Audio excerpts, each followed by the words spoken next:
இதோ உங்களை தேடி முதன்முறையாக வசீகரமான தொழில்நுட்பம் மற்றும் அதிவேகமான செயல்திறனுடன் UFX மொபைல்.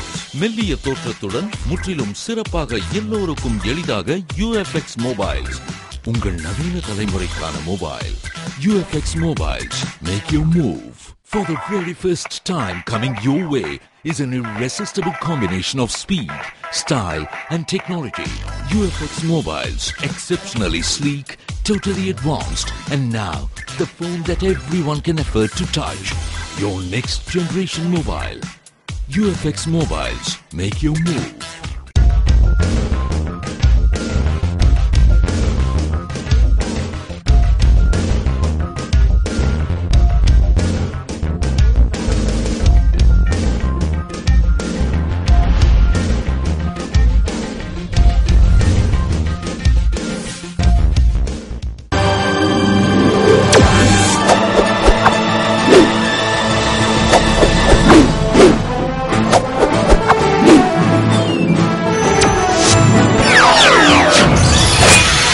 நீங்கள் பார்த்துக் கொண்டிருப்பது AJK டிவியின் புதுவை மாலை.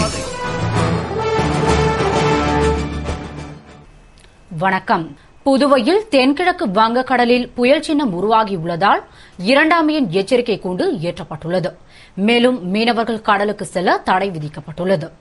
தென்கிழக்கு வங்கக்கடலில் ஏற்பட்டுள்ள குறைந்த காற்றழுத்த தாழ்வு நிலை புயல் சின்னமாக உருவாகியிருப்பதால் மீனவர்கள் மீன்பிடிக்க கடலுக்கு செல்ல வேண்டாம் என்று தடை விதிக்கப்பட்டுள்ளது.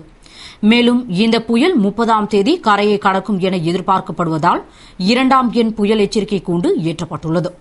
இதனால் கடல் மிகவும் சீற்றத்துடன் காணப்படுகிறது. எனவே கடற்கரை சாலையில் மக்கள் செல்ல தடை விதிக்கப்பட்டிருக்கிறது. ஆனால் பழைய துறைமுகம் அருகே மணல்மேடு அதிகமாக உள்ளதால் சுற்றுலா பயணிகள் மற்றும் அரையாண்டு விடுமுறை காலம் என்பதால் பொதுமக்கள் குவிந்துள்ளனர். கடல் சீற்றத்தினால் ஆபத்து ஏற்படலாம் என அறியாத மக்கள் அப்பகுதியில் குவிந்துள்ளனர். அவர்கள் அங்கே செல்வதை தடுப்பதற்கு பாதுகாப்பு பணிக்கு போலீசார் ஒருவர் கூட இல்லை. வழக்கத்திற்கு மாறாக கடல் அலை உயரமாக எழும்புவதால் மக்களுக்கு உரிய எச்சரிக்கையை முறையாக அறிவிக்க வேண்டும்.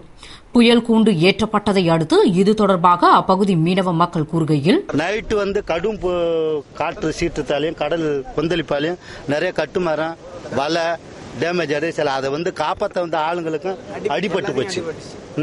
அதெல்லாம் அரசாங்கம் அவங்களுக்குலாம் ஏதாவது நிவாரணம் கொடுத்து இந்த ஒரு நலிஞ்சு போன அந்த மீனவ குடும்பத்துக்கு ஒரு ஆறுதல் இந்த கவர்மெண்ட் செஞ்சு கொடுக்கணும்.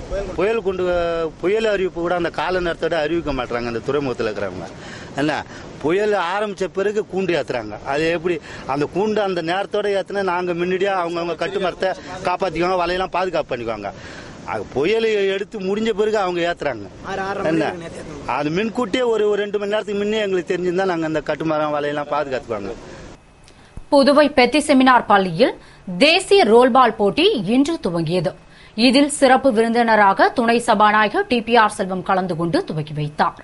புதுவையில் தேசிய ரோல்பால் போட்டிகளை நடத்திட புதுவை ரோல்பால் சங்கம் முடிவு செய்தது. அதன்படி 15 மாநிலங்களைச் சேர்ந்த 11 வயதிற்குட்பட்ட 15 ஆண்கள் பெண்கள் அணிகள் பங்கேற்கும் ரோல்பால் போட்டிக்கான அணிவகுப்பின் துவக்க விழா புதுவை ரயில் நிலையம் எதிரே நடைபெற்றது. இதில் கலந்து கொண்ட புதுவை ரோல்பால் சங்க துணைத் தலைவர் திரு ஜான்குமார் அணிவகுப்பினை கொடியசைத்து துவக்கி வைத்தார்.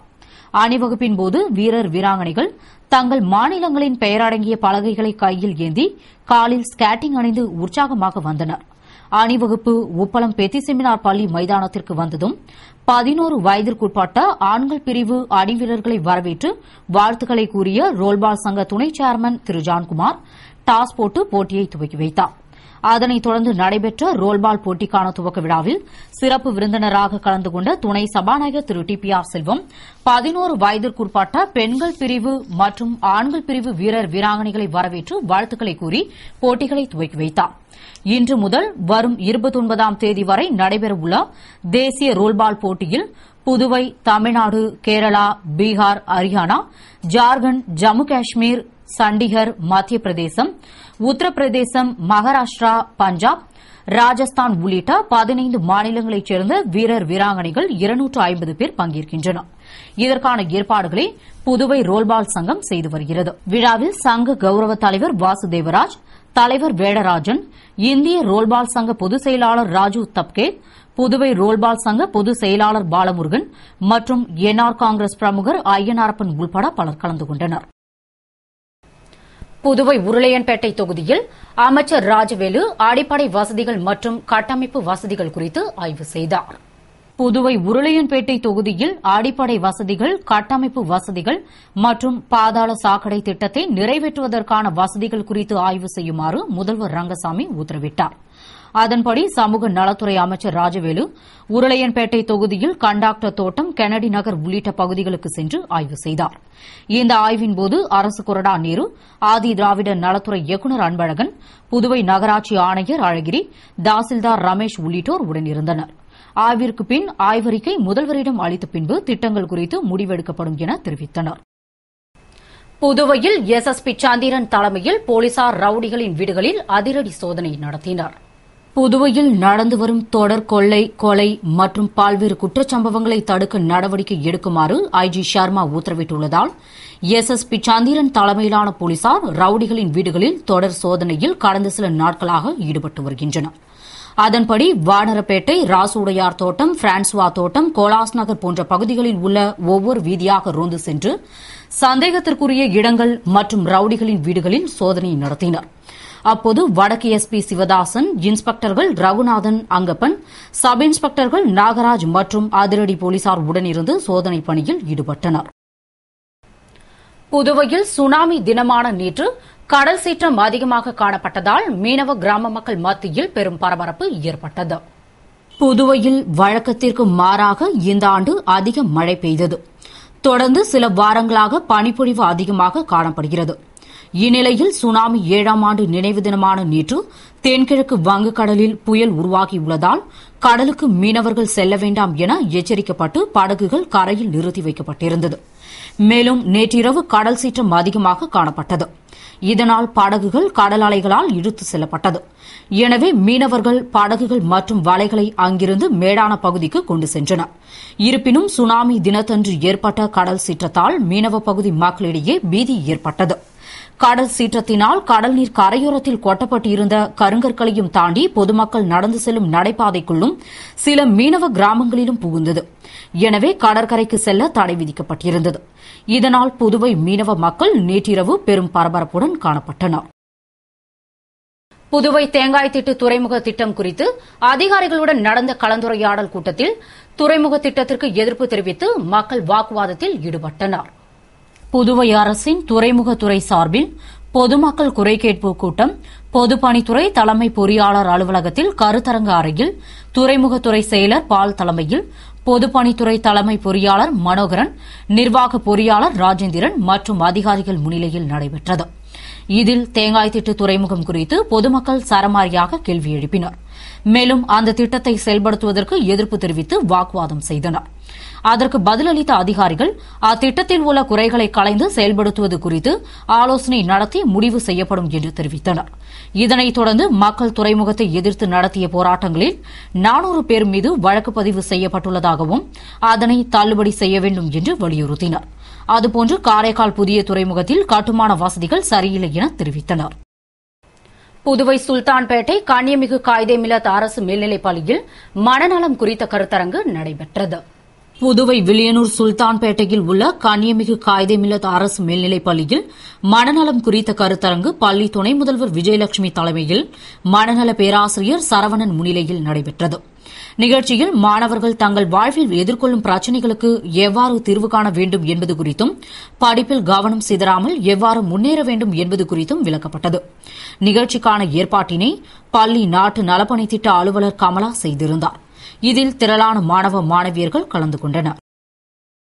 புதுவை காலாப்பட்டு சுனாமி குடியிருப்புகளில் மின் இணைப்பு மற்றும் வீட்டு மனைப்பட்டா வழங்க வலியுறுத்தி பாரதிய ஜனதா கட்சி சார்பில் தீப்பந்த போராட்டம் நடைபெற்றது. புதுவை காலாப்பட்டு மாத்தூர் சாலையில் சுனாமியால் பாதிக்கப்பட்ட மக்களுக்கு 1431 வீடுகள் கட்டப்பட்டு பயனாளிகளிடம் ஒப்படைத்தும் இதுவரை குடியிருப்பில் மின்சாரம், குடிநீர், மனைப்பட்டா வழங்கப்படவில்லை. இதனை கண்டித்து அப்பகுதி மக்கள் பலகட்ட போராட்டங்கள் நடத்தியும் அரசு நடவடிக்கை எடுக்காததால் பாரதிய ஜனதா கட்சி சார்பில் மாநில செயலாளர் சாமிநாதன், உழவர்கரை மாவட்ட மீனவரணி தலைவர் குமார் தலைமையில் தீப்பந்த போராட்டம் நடைபெற்றது. போராட்டத்தில் மீனவரணி நாகராஜ், உழவர்கரை மாவட்ட தலைவர் ரவிச்சந்திரன், மாவட்ட இளைஞரணி செயலாளர் கருணாகரன், துணைத் தலைவர் குப்புராஜ், செயலாளர் மகேந்திரன், பொருளாளர் ராமமூர்த்தி உள்ளிட்ட நிர்வாகிகள் கலந்து கொண்டு மின் இணைப்பு, மனைப்பட்டா, குடிநீர் வலியுறுத்தி கோஷமிட்டனர். தகவலறிந்த போலீசார் சம்பவ இடத்திற்கு விரைந்து வந்து அவர்களை கலைந்து போகுமாறு எச்சரிக்கை விடுத்த பின் அவர்கள் கலைந்து சென்றனர். புதுச்சேரியில் கடந்த 1.5 ஆண்டுகளுக்கு முன்பு சுனாமி பேரலால் பாதிக்கப்பட்டு சுமார் 1400 வீடுகள் இந்த பகுதியில் கட்டி முடிக்கப்பட்டு அடிப்படை வசதியான மின்சாரம் இல்லாமல் இந்த வீடு பயனற்ற போய் அவர்களுக்கு பயன்படாத நிலையில் உள்ளது. புதுச்சேரி அரசு அடிப்படையான மின் வசதியை இல்லாததை கண்டித்து இன்று இந்த பகுதி மக்களும் பாரதிய ஜனதா கட்சியும் சேர்ந்து தீபந்த ஆர்ப்பாட்டத்தை துவக்கியுள்ளனர். எய்ட்ஸ் விழிப்புணர்வு சைக்கிள் பிரச்சாரம் மேற்கொண்டுள்ள தம்பதியினரை ராகுல் காந்தி தேசிய பேரவை சார்பில் மாநில காங்கிரஸ் தலைவர் ஏவி சுப்பிரமணியன் கேடயம் மற்றும் ரொக்கப்பரிசினை வழங்கி கௌரவித்தார். ஒரிசாவைச் சேர்ந்த லட்சுமி காந்தி மைத்தி, அவரது மனைவி மனோரமா மைத்தி ஆகிய இருவரும் எய்ட்ஸ் குறித்து மக்களிடம் விழிப்புணர்வு ஏற்படுத்த செயின் இல்லாத சைக்கிளில் இந்தியா முழுவதும் சுற்றுப்பயணம் மேற்கொண்டு தற்பொழுது புதுவை வந்துள்ளனர். அவர்களது சாதனையை அசிஸ்ட் உலக சாதனையில் பதிவு செய்யப்படுகிறது. இவர்களுக்கு பாராட்டு விழா ராகுல் காந்தி தேசிய பேரவை சார்பில் அதன் தலைவர் சேகர் தலைமையில் நடைபெற்றது. இதில் சிறப்பு விருந்தினராக மாநில காங்கிரஸ் தலைவர் ஏவி சுப்பிரமணியன் கலந்து கொண்டு தம்பதியினருக்கு பொன்னாடை அணிவித்து கேடயம், சான்றிதழ் மற்றும் ரொக்கப்பரிசினை வழங்கி பாராட்டினார். விழாவில் அசிஸ்ட் நிறுவனர் ராஜேந்திரன், பெரியப்பள்ளி வார்டு காங்கிரஸ் தலைவர் சந்திரசேகரன், இளைஞர் காங்கிரஸ் தொகுதி தலைவர்கள் கோபி, சரவணன் உள்ளிட்ட பலர் கலந்து கொண்டனர். இத்துடன் செய்திகள் நிறைவடைகின்றன. வணக்கம்.